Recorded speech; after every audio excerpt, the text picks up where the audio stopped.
Hola, buenas tardes. Eh, Ahora vamos a ir a la unidad número 3 acerca de la encarnación. Como tarea nuevamente eh, ir anotando las palabras claves, pero agruparla dentro de los diferentes títulos o subtítulos de manera que se estructure de una forma sistematizada y más clara. Cuando hablamos de encarnación, ¿a qué nos referimos? Nos referimos a Cristo, nos referimos a ese acontecimiento por el cual el Hijo de Dios se hace hombre, asume una carnalidad humana, una naturaleza humana y por lo tanto un alma y un cuerpo humanos para llevar a cabo la obra de la salvación.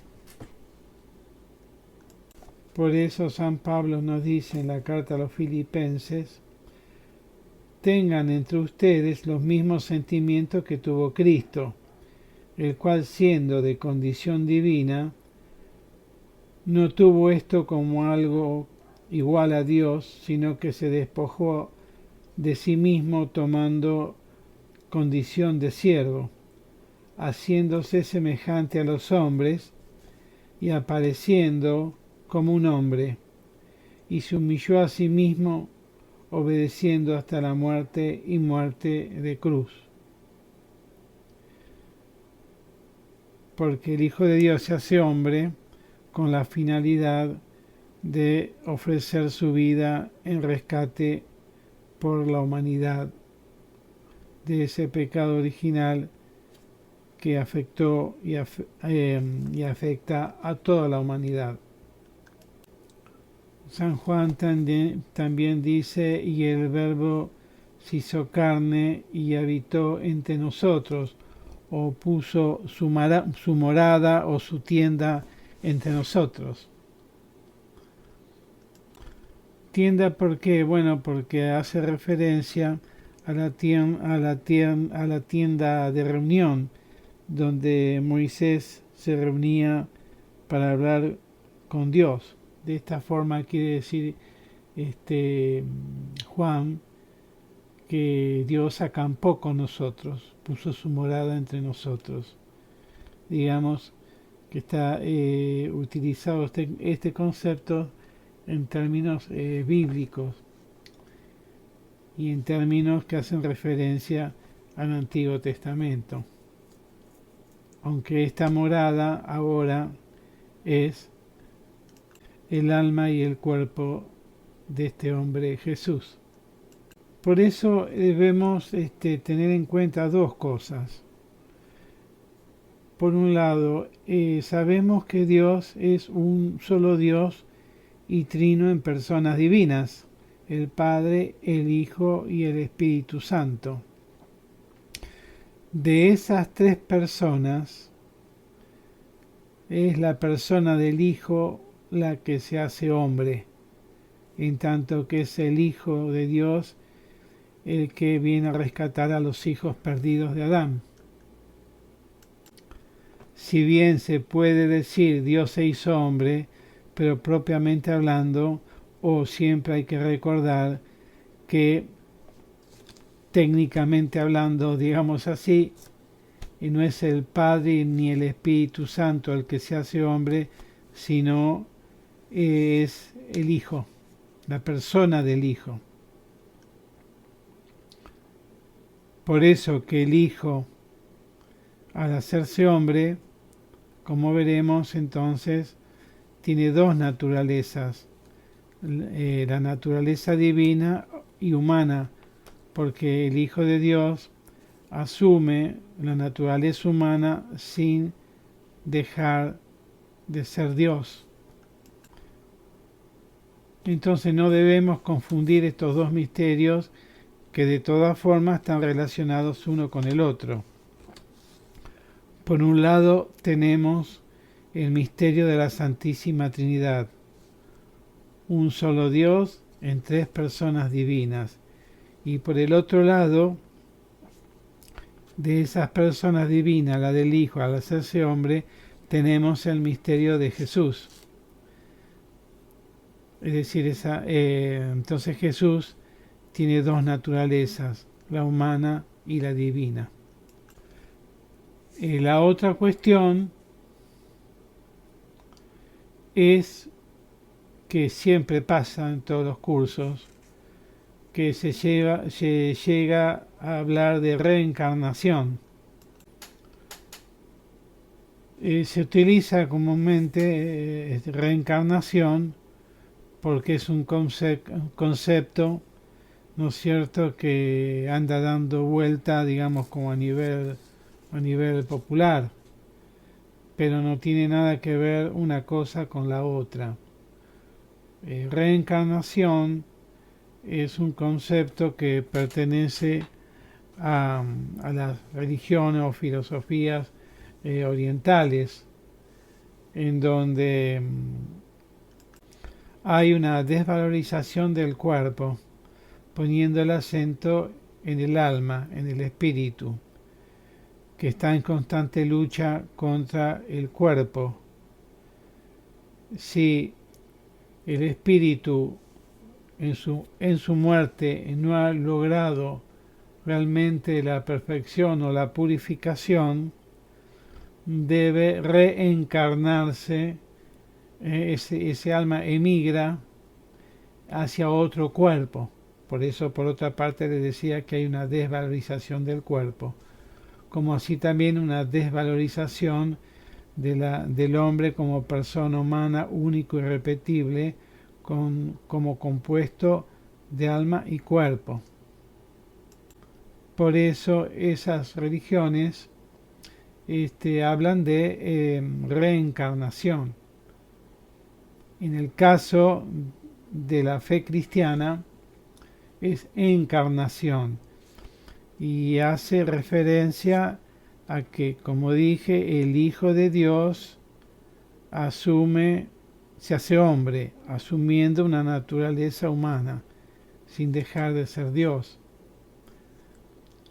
También se habla, ¿no es cierto?, de que el hombre, como habíamos dicho, es un espíritu encarnado. Yo puedo decir, el hombre es una unidad de alma y cuerpo, o puedo decir también, es un espíritu encarnado, en tanto que el alma es de naturaleza espiritual.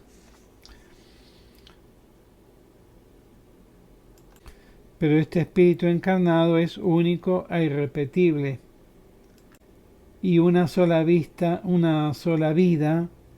es suficiente para obtener la salvación o no, porque el hombre, al ser inteligente, es libre y tiene conciencia moral de sus actos, así que una sola vida basta, ¿no es cierto?, para determinar su vida eterna futura. Por eso es que cuando hablamos de Cristo, entonces hablamos de encarnación, no tiene nada que ver reencarnación.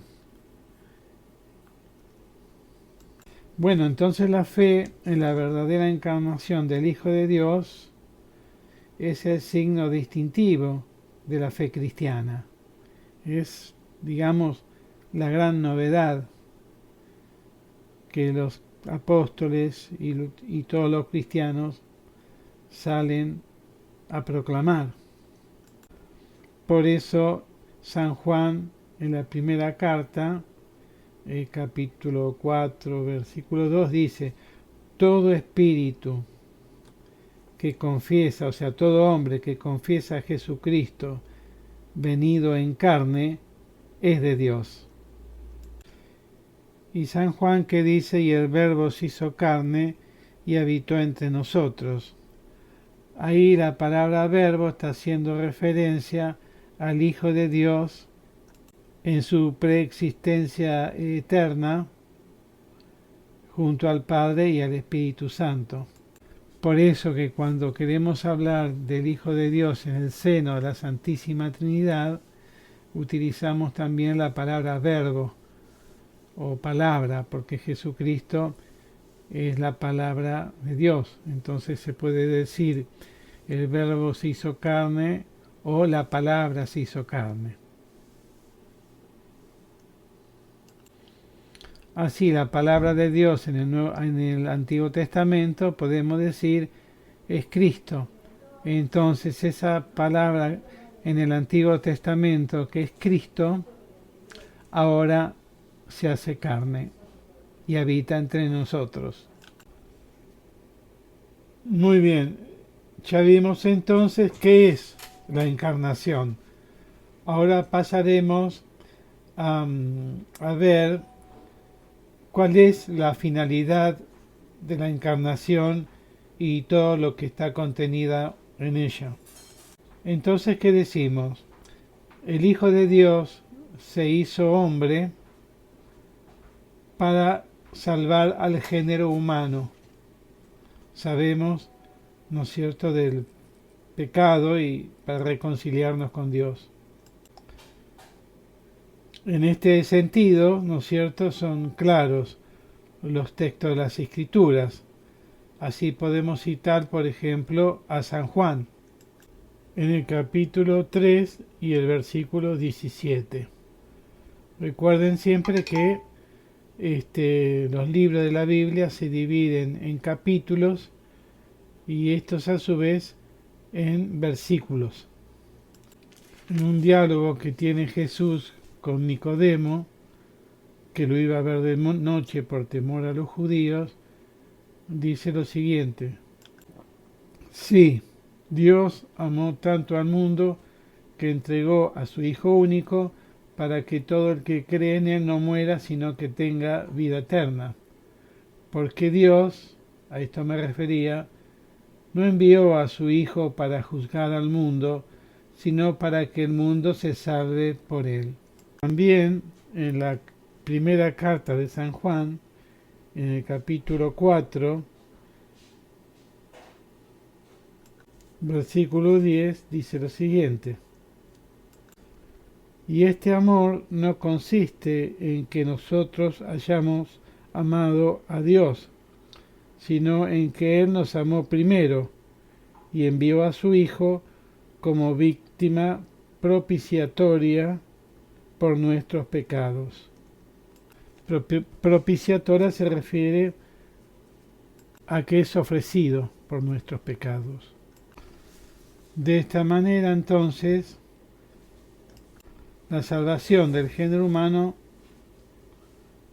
consiste en que por Jesús pasamos de la esclavitud del pecado, de la muerte, a la libertad, a la vida, de la muerte a la libertad y a la vida de los hijos de Dios.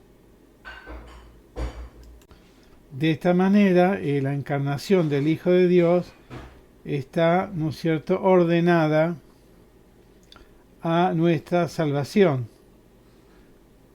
Aunque esto no signifique que esté subordinada a la salvación, porque Cristo mismo es la salvación y el reino de Dios. Es Él mismo en persona que es la salvación. Pero ¿cómo participamos nosotros de esa salvación? Bueno, por medio de la gracia de Cristo, que nos une, nos inserta a su cuerpo místico. Y el cuerpo místico de Cristo, ¿quién es? La Iglesia. ¿Y la Iglesia cómo lo hace? Por medio de los sacramentos, y en este caso del bautismo, que es una participación en la muerte y resurrección de Cristo. El bautismo es la aplicación de los frutos de esa salvación que viene de Cristo,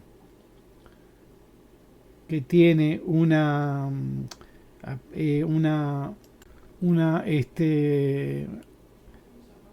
abarca, digamos, en forma universal, pero que es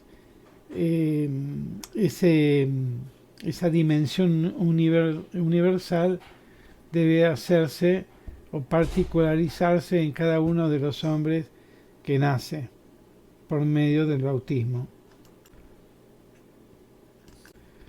También dentro de esa finalidad salvífica entra la cuestión de lo que se llama la glorificación de Dios, la glorificación divina. Es decir, que la salvación misma glorifica a Dios, como dice Jesús en el Evangelio de San Juan, en el capítulo 13 y en el capítulo 13, versículo 31, y también en el capítulo 17. Respecto del primer capítulo, cuando Jesús se despide de sus apóstoles, dice, bueno, ahora el Hijo del Hombre ha sido glorificado y Dios ha sido glorificado en él. Y luego, en el capítulo 17, en el versículo 1, dice lo siguiente. Después de hablar así, Jesús levantó los ojos al cielo diciendo, Padre, ha llegado la hora, glorifica a tu Hijo, para que el Hijo te glorifique a ti. Haciendo referencia a que Jesús va a ser glorificado en la cruz y al mismo tiempo esa cruz glorifica al Padre. Luego en el versículo 4 va a decir, yo te he glorificado en la tierra, llevando a cabo la obra que me encomendaste. Pero bueno, debemos aclarar lo que significa esta glorificación, el concepto de glorificación y lo que ello contiene en este caso. La palabra hebrea, que habitualmente habitualmente se usa, se traduce por gloria. Y digamos, gloria significaría peso, digamos, consistencia. En el sentido bíblico y al cual hacemos referencia, la gloria de Dios implica mencionar al mismo Dios, digamos, en cuanto a la plenitud de sus atributos. ¿Cuáles son esos atributos? Bueno, belleza, sabiduría, fidelidad, poder, etc. Bueno, decíamos consistencia. Bueno, entonces solo la gloria de Dios es consistente y duradera. En cambio, la del hombre es siempre transitoria y frágil.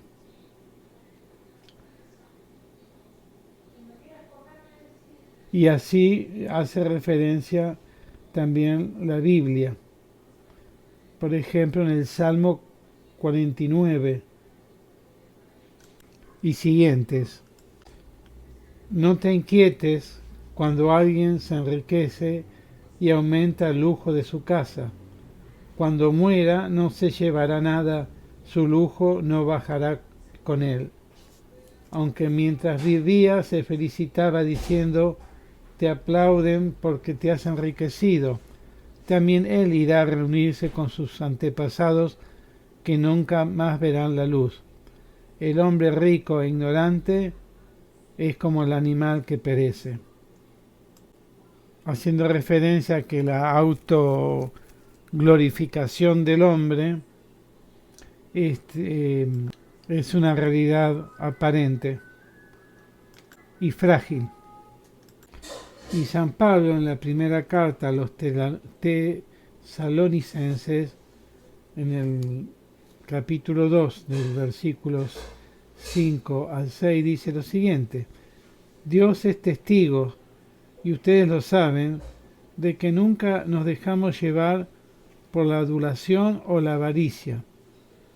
Tampoco hemos buscado glorias humanas, ni de ustedes ni de nadie. Entonces la salvación misma de Cristo glorifica a Dios, como dijimos, y de manera, digamos, específica en San Juan. Es decir, Cristo da gloria al Padre completando la obra de la salvación. Por eso entonces decimos que la finalidad de la salvación del género humano va unida a la glorificación divina. Esta obra de la salvación por parte de la encarnación en orden a la salvación del género humano está unida también al hecho de que Cristo es el fin de todo el universo. Y este es el plan divino al crear, es decir, reunir todas las cosas en Cristo. Todo responde entonces a un plan divino eterno. Y esto está reflejado, afirmado en las palabras de Pablo. En la carta a los Efesios, en el capítulo 1, versículo 10. Él, o sea, el Padre, ¿no es cierto?, nos hizo conocer el misterio de su voluntad conforme al designio misericordioso que estableció de antemano en Cristo, para que se cumpliera en la plenitud de los tiempos, reunir todas las cosas, las del cielo y las de la tierra, bajo un solo jefe, que es Cristo.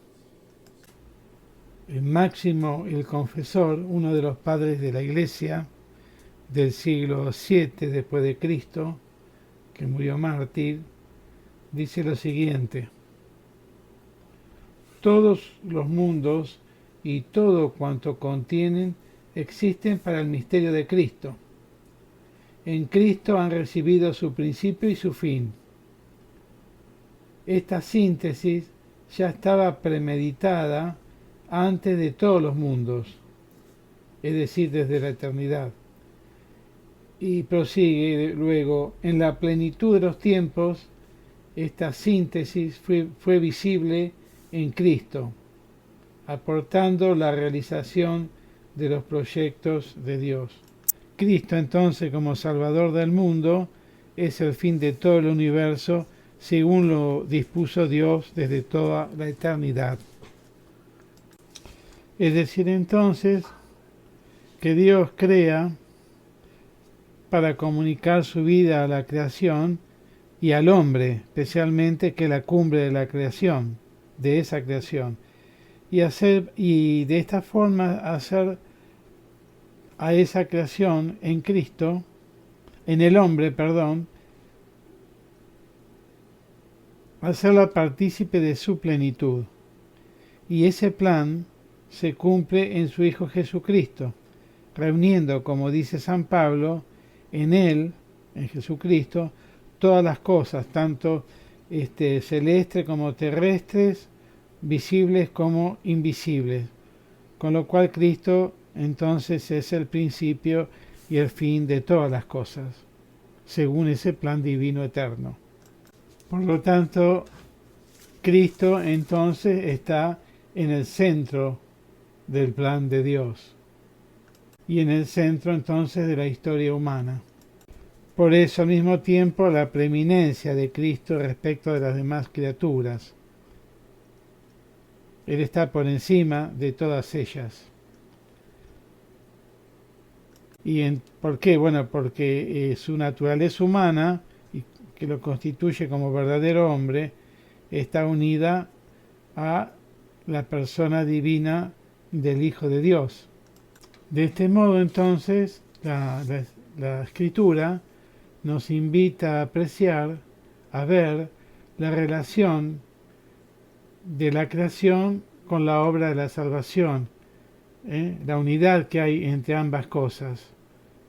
Y esta unidad es eternamente querida por Dios.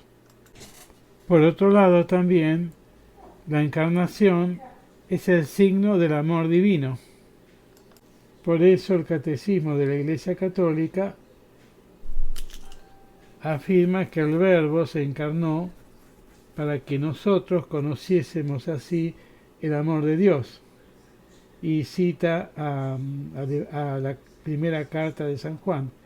En esto se manifestó el amor que Dios nos tiene, en que Dios envió al mundo a su Hijo único para que vivamos por medio de Él. Porque tanto amó Dios al mundo, también dice esto en el Evangelio de San Juan, en el capítulo 3. Porque tanto amó Dios al mundo que dio a su Hijo único para que todo el que crea en Él no perezca, sino que tenga la vida eterna. Juan 3:16. Por lo tanto, la encarnación es por excelencia el signo del amor de Dios hacia los hombres. Juan también pone en evidencia la preeminencia del amor divino en cuanto que Dios nos amó primero. Por eso dice en su primera carta, en el capítulo 4, en el versículo 9, luego en el 10 y luego en el 19, lo siguiente. Así Dios nos manifestó su amor, envió a su Hijo único al mundo para que tuviéramos vida por medio de Él. Y este amor no consiste en que nosotros hayamos amado a Dios, sino que Él nos amó primero y envió a su Hijo como víctima propiciatoria por nuestros pecados. Luego en el versículo 10 remata de esta forma, podríamos decir: nosotros amamos porque Dios nos amó primero. Es decir, nuestro amor es la respuesta de aquel que nos amó primero. Este es el fundamento de toda la ética cristiana. Y respecto a esa preeminencia del amor de Dios, San Pablo dice lo siguiente: en efecto, cuando todavía éramos débiles, Cristo, en el tiempo señalado, murió por los pecadores. Difícilmente se encuentre alguien que dé su vida por un hombre justo. Tal vez alguno sea capaz de morir por un bienhechor, pero la prueba de que Dios nos ama es que Cristo murió por nosotros cuando todavía éramos pecadores. Por eso decimos que el amor misericordioso del Padre es primero. Es decir, Él nos amó primero y, como dice San Pablo, cuando éramos todavía pecadores. Él tiene la iniciativa en este perdón del hombre. Y también no solamente es primero, sino creador, porque desde toda la eternidad nos amó en su Hijo. Y este Hijo, al hacerse hombre, unió a los hombres con Dios. Por eso la encarnación supera todas las uniones que puedan concebirse.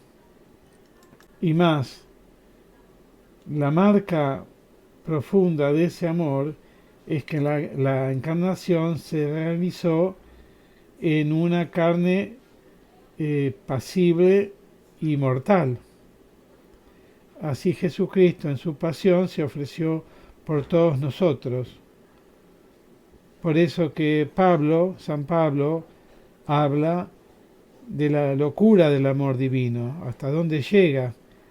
Y él dice, bueno, la cruz de Cristo es escándalo para los judíos y locura para los paganos, porque no podían entender un Dios que cargara con la cruz, sufriera y muriera por el hombre.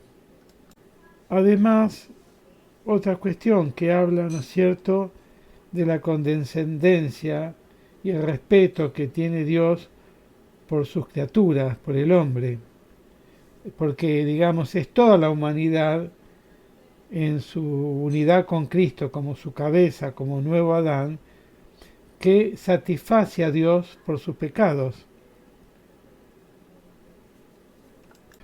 Por eso que Cristo por nosotros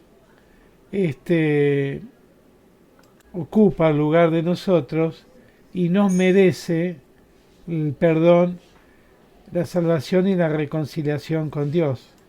Nosotros hemos expiado nuestros pecados en Cristo. Hemos pagado la culpa en Cristo. Por eso que nosotros tenemos la gracia en Cristo sin merecerla. Todo merecimiento delante de Dios viene de Él.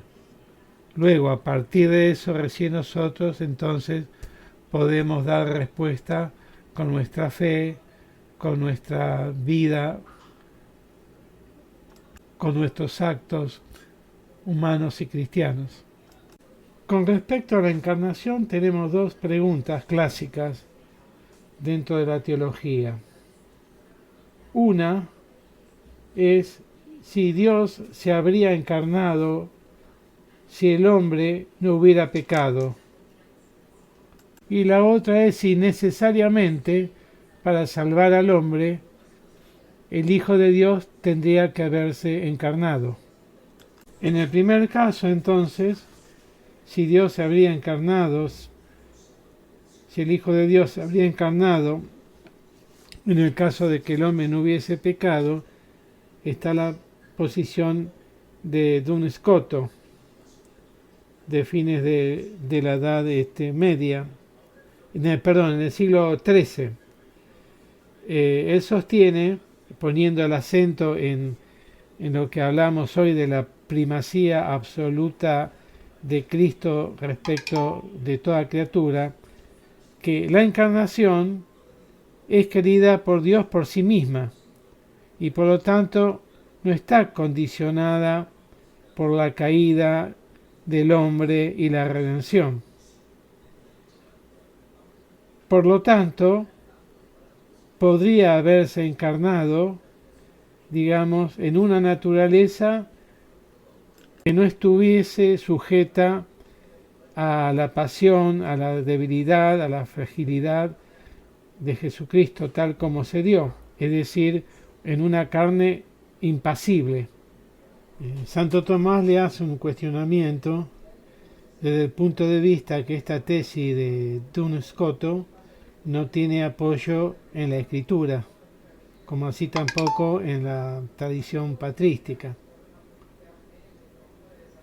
Porque dice Santo Tomás que aquello que depende de la voluntad de Dios y a lo cual la criatura no tiene ningún derecho, solo puede ser conocido en la medida que Dios lo revela, ¿no es cierto? Y que está contenido en la Sagrada Escritura. Y en la Escritura, digamos, está perfectamente claro que el Hijo de Dios se hace hombre en una carne frágil y mortal para reparar la ofensa del primer hombre. Es decir, entonces, siguiendo a Santo Tomás, que la pregunta de Scoto va más allá de lo que Dios revela en la Sagrada Escritura y por lo tanto de la consistencia de lo que se afirme como verdad. De todas formas, la pregunta de Scoto es legítima, por lo menos, pienso yo, por lo menos desde el punto de vista del dinamismo de la razón humana que quiere ir hasta las últimas consecuencias o hasta las últimas capas de la verdad. Y también marca a fuego lo que es la teología, es decir, cómo la ciencia inherente al deseo del hombre de reflexionar en aquello que cree. La otra pregunta, ¿no es cierto?, también de la teología es referida, habíamos dicho, a que si la encarnación del Hijo de Dios era absolutamente necesaria. Y esto tiene que ver con la contingencia de la encarnación. Contingencia está referido a algo que puede ser o no puede ser. Entonces, afirmamos en este sentido la contingencia de la encarnación. Y esto justamente, ¿qué significa? Que la encarnación del Hijo de Dios no tenía necesidad absoluta, sino que respondió o responde a un designio libre del amor infinito y gratuito de Dios. Más allá de que sea cierto, como dice el Concilio de Trento, en el siglo XVII, de que ni los paganos, es decir, los que no eran judíos, los griegos, los romanos, etc., ni los paganos, por la fuerza de la naturaleza, ni los judíos, por la fuerza de la ley de Moisés en el Antiguo Testamento, podían verse libres y regenerarse por ellos solos, sino que era preciso que el Hijo de Dios se hiciera hombre y con su sacrificio lo salvara. Pero como dijimos, de esto no se sigue que la encarnación del Hijo de Dios fuera absolutamente necesaria. ¿Y qué queremos decir con esto al mismo tiempo? Que, como dice San Agustín, Dios podría haber usado otro medio de salvación. Santo Tomás también nos dice que la encarnación, tal como se dio, no era de necesidad absoluta para restaurar el género humano. Si Dios podía restaurar la naturaleza humana de otras maneras. Por ejemplo, podría haber podido perdonar al hombre sin exigir satisfacción, como lo hizo a través de Cristo, ¿no es cierto? Bueno, tenemos un ejemplo en este sentido. Es María. María estaba destinada a ser la madre del Hijo de Dios, en quien iba a ser concebido. Por lo tanto, la libró del pecado de origen. Es decir, en el seno de su madre, ella es librada del pecado original. Por eso nace en gracia, justamente porque iba a ser la madre del Hijo de Dios. Por eso María, en este sentido, no necesitaba ser bautizada como fuimos nosotros. Por eso ella es redimida, ¿no es cierto?, ya antes de Cristo, antes de que Cristo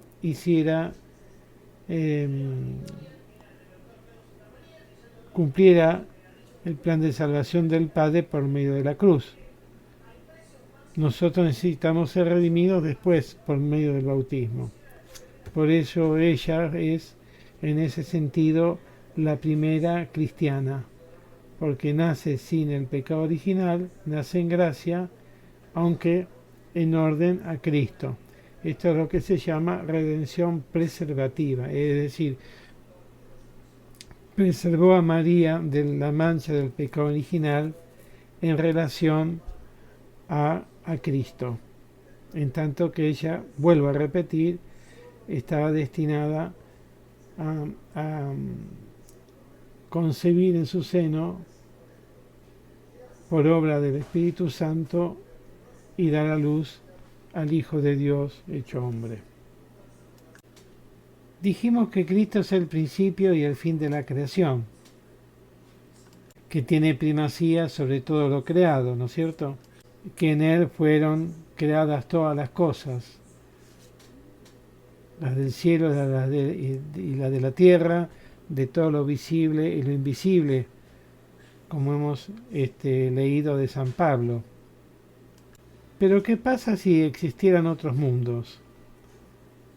Bueno, esto justamente entra dentro de la teología y es, ¿no es cierto?, la pregunta por la encarnación y la hipótesis de la pluralidad de los mundos. Si existieran otros mundos, entonces, ¿cómo sabremos la forma en que Cristo ejercería esta primacía también sobre ellos? No se excluye desde el punto de vista teológico, entonces, la hipótesis de otras encarnaciones del Hijo de Dios. De esta forma, la doctrina de Santo Tomás de Aquino hace referencia indirectamente cuando dice que no podemos decir que la persona divina, es decir, por su libertad y su poder infinito, asumió una naturaleza humana de tal manera que ya no pudo asumir otra. Bueno, podemos hacer un poco de ciencia ficción, o no tanto, ¿no es cierto? Suponiendo que hay vida en otro planeta y que esa vida llega al planeta Tierra y son seres, digamos, racionales como nosotros, en su esencia, más allá de que pudieran tener otra apariencia. Ellos habrían tenido la misma experiencia de la encarnación de Cristo en su planeta. Podemos suponer que sí, o también podemos suponer que no. Supongamos que no. Bueno, ¿qué significa esto? Estamos en lo mismo. ¿Por qué? Porque la redención de Cristo y su primacía alcanza a toda la creación. Y tal vez Dios no se reveló ante ellos.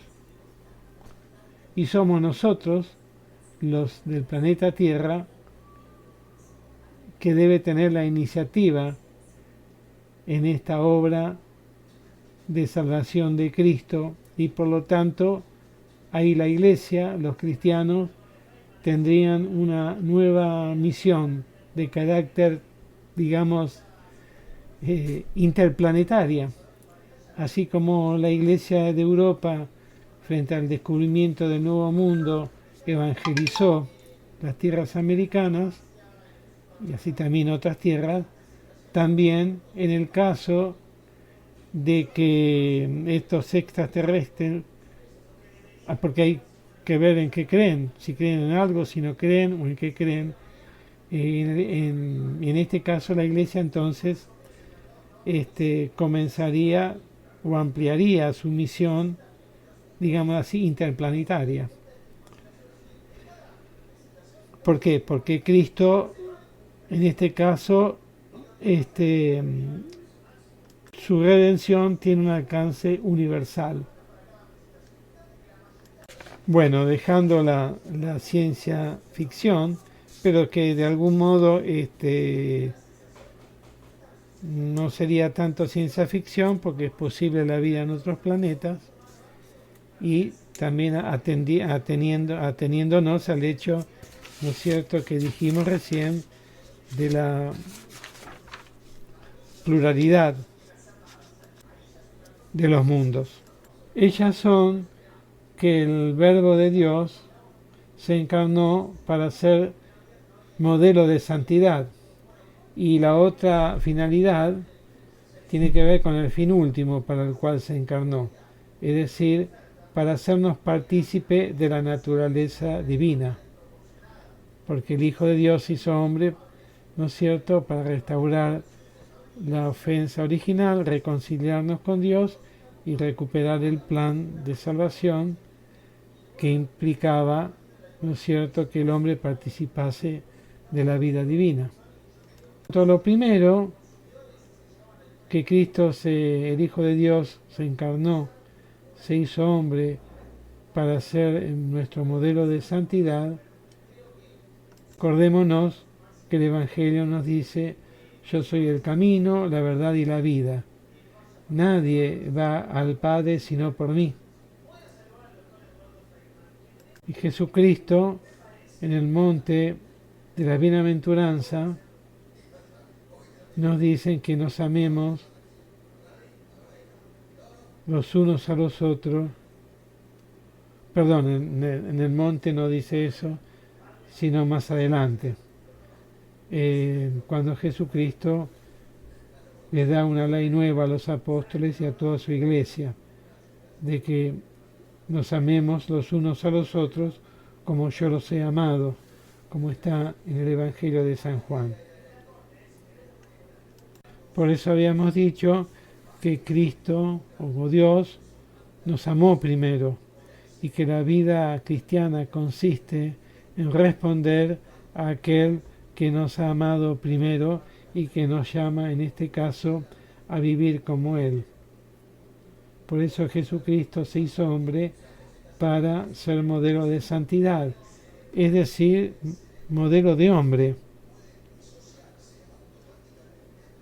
modelo que nos muestra en qué consiste la vida del hombre como tal.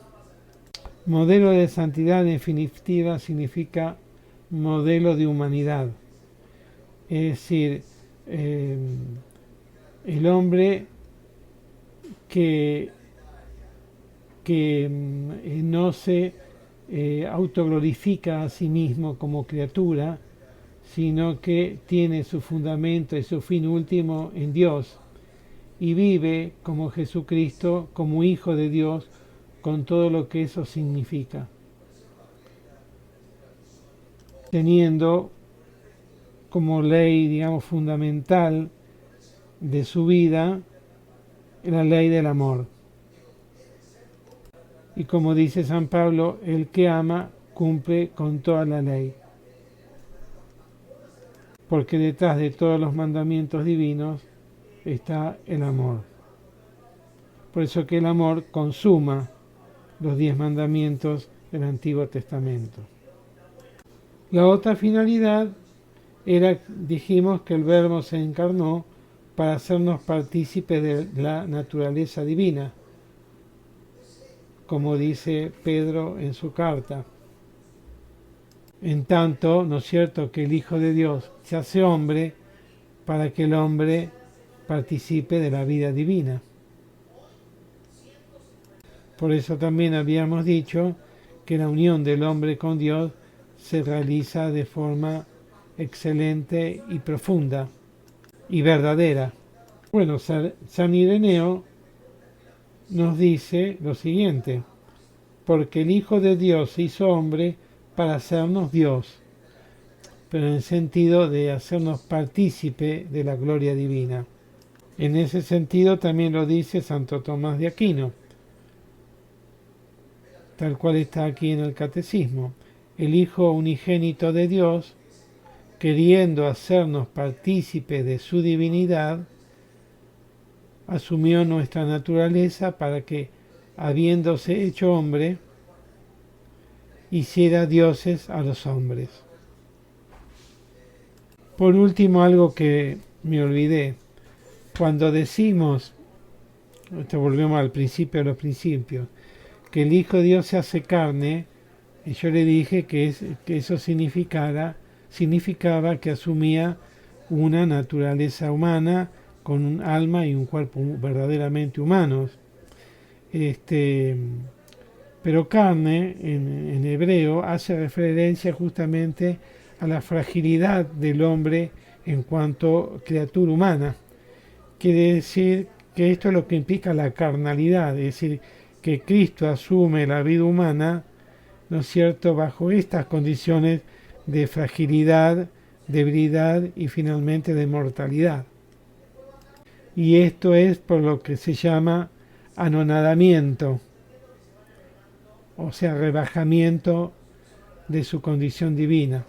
Por eso San Pablo dice lo siguiente, que Cristo, en los Filipenses, que Cristo, siendo de condición divina, no tuvo esto como algo que debía guardar celosamente, sino por el contrario, se anonadó a sí mismo, tomando la condición de servidor y haciéndose semejante a los hombres, y presentándose con aspecto humano, se humilló hasta aceptar por obediencia a la muerte y muerte de cruz. Les recuerdo entonces agrupar las palabras claves dentro de los distintos títulos o subtítulos para que de esa forma quede sistematizado el contenido de ustedes. Hasta la próxima entonces.